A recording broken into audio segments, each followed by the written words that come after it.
মুহূর্তে একটি দিন পাল্টে যেতে পারে, একদিনে একটি জীবন পাল্টে যেতে পারে, একটি জীবন বিশ্ব পাল্টে দিতে পারে। মানুষের মুখের কথা অনেকটা ধারালো ছুরির মতো, যা মানুষকে বাহিরে থেকে কম, ভিতর থেকে ক্ষত বিক্ষত করে।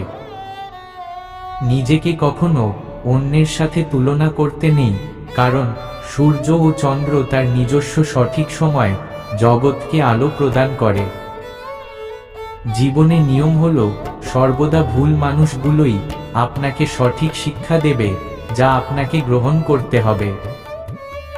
মানুষ বড়ই বোকা, কারণ সে নিজের রাগ ও অহংকারের বিষ পান করে অন্যের মৃত্যুর কামনা করে। মানুষ যদি ভুল করার পর মানুষ দিক পরিবর্তন না করেন, তবে সে সেখানেই যাচ্ছে যেখানে শুরু করেছিল। আপনি আধ্যাত্মিক যাত্রা পথে আপনাকে সমর্থন করার মতো কেউ না থাকে, তবে নিজের পথ নিজেই ঠিক করুন।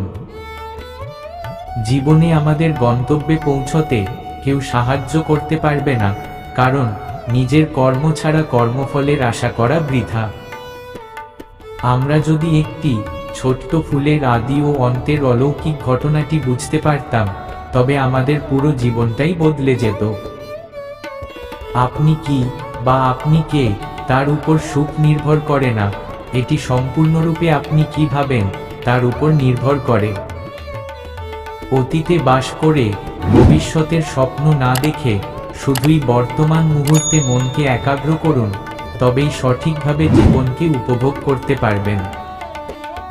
পছন্দ এবং অপছন্দ, আবেগ এবং ইচ্ছা, সংবেদনশীলতা এবং লালসা, শোক এবং ভয় ছাড়িয়ে যান।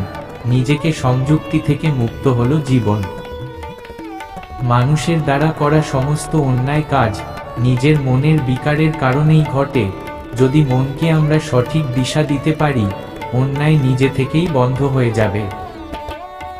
আপনি যদি যথেষ্ট শান্ত থাকেন, তবে আপনি মহাবিশ্বের প্রবাহ শুনতে পাবেন, আপনি এর ছন্দ অনুভব করবেন।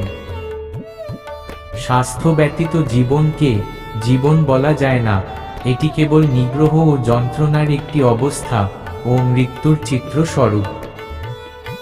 কোনো নিরীহ জীবের ক্ষতি করে নিজেকে মহান পুণ্যবান ভাবা উচিত না, কারণ প্রতিটি জীবই ঈশ্বরের প্রতিরূপ। পৃথিবীর সমস্ত কিছুই যখন ক্ষণস্থায়ী, তবে কিভাবে মানুষের দুঃখ কষ্টগুলি চিরস্থায়ী তা গুরুত্ব দিয়ে বোঝার বিষয়। যা তোমার নয় তা নিয়ে দুঃখ করে কোনো লাভ নেই। ভুলে যাও যা চলে গেছে, অপেক্ষা করো, তুমিও বুঝবে এটি তোমারই ভালোর জন্যই হয়েছে। জীবনের সবচেয়ে বড় ব্যর্থতা হলো সত্য গোপন করা, কারণ সত্য কোনো দিন গোপন থাকে না।